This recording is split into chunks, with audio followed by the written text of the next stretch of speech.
Hey, Pastor Paul here. One of the questions that I've often see asked, though not normally directly, is who is Jesus? You see, we've got all of these cultural ideas.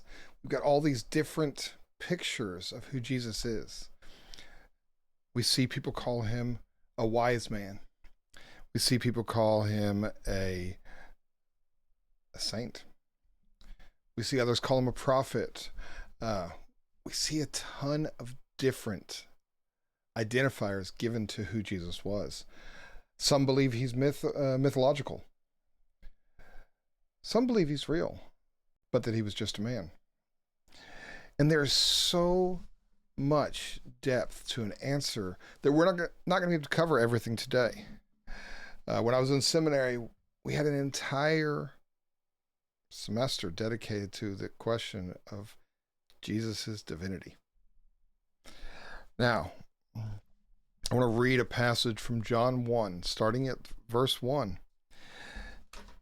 In the beginning was the Word, and the Word was with God, and the Word was God. He was with God in the beginning. All things were created through him, and apart from him, not one thing was created that has been created. In him was life, and that life was the light of men. That light shines in the darkness, and yet the darkness did not overcome it. Now, John clearly shows that Jesus is with God, and Jesus is God. And as we read through the accounts of the apostles, we see a picture of Jesus' ministry on earth. We see that he was prophesied as early as Genesis 3, when God told Adam and Eve that he was going to send one to relieve them of the curse. And we see throughout the entirety of the Old Testament promises of a Messiah that will come and save Israel, that will come and save his people. But one of the biggest is in the covenant with Abraham. We see that he promises Abraham multitudes of people. He promises them a land. And he promises that they will be a blessing to all people, or they will have a blessing for all peoples. That blessing is Jesus Christ. You see, Jesus, when we look at his genealogy, is of the line of David. He is a descendant of Abraham. He's a descendant of the leaders of old. But he is also a descendant of Ruth, the Moabitess, of Rahab, the Canaanite. He is not purely Israelite. Instead, he is fully man and yet fully God. Another interesting thing about Jesus is that he was born to a virgin. You see, Mary and Joseph had not laid together yet when the Spirit came upon Mary and told her that she would bear the Son of God, and that she would name him Emmanuel, which is God with us. This is Jesus. And Jesus was born, and he grew, and he lived life as a man, suffering all the things we've suffered. Yet he didn't bend. He didn't give in to the temptations that he was faced with. Instead, he did what none of us can. He withstood them, and he did not sin. Then he entered into his ministry.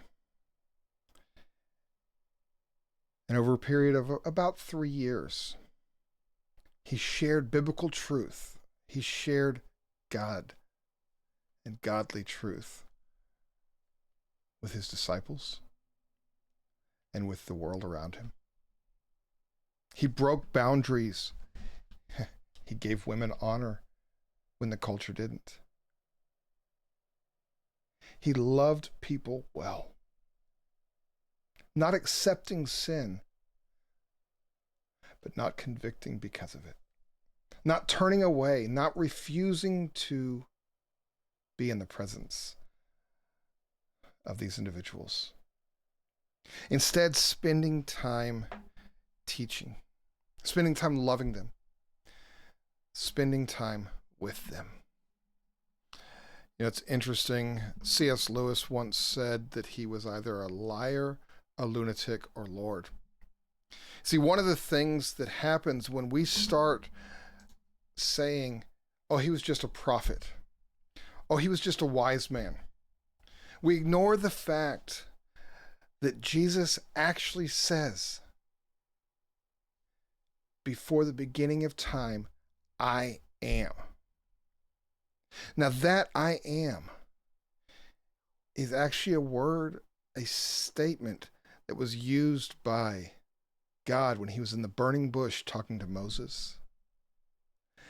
This is an identifier within the Israelite community, within the Jewish community, of the divine being of God,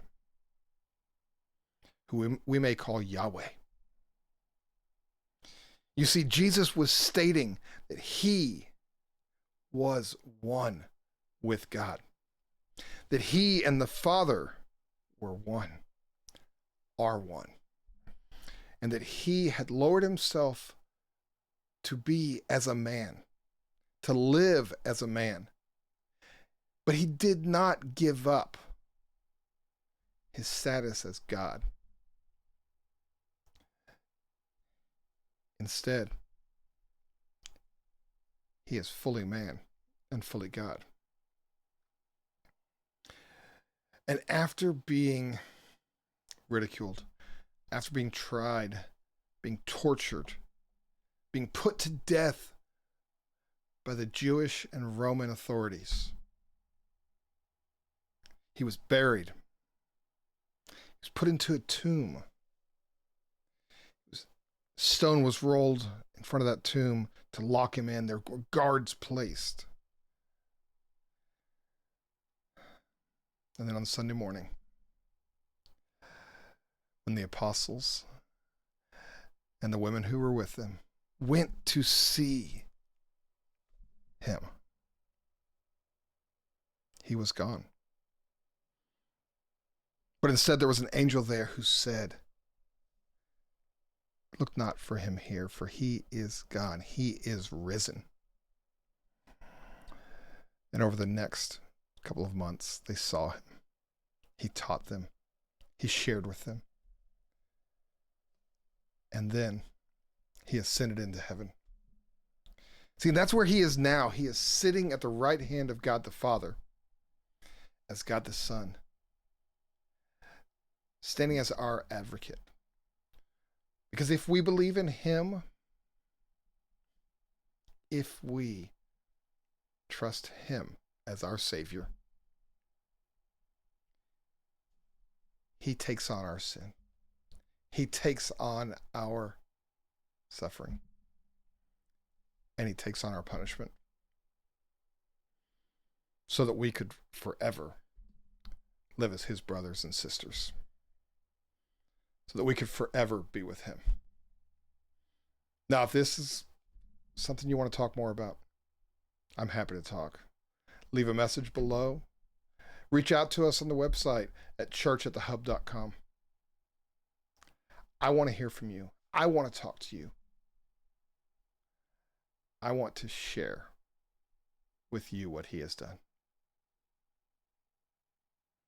So, until the whole world knows, I'll see you soon.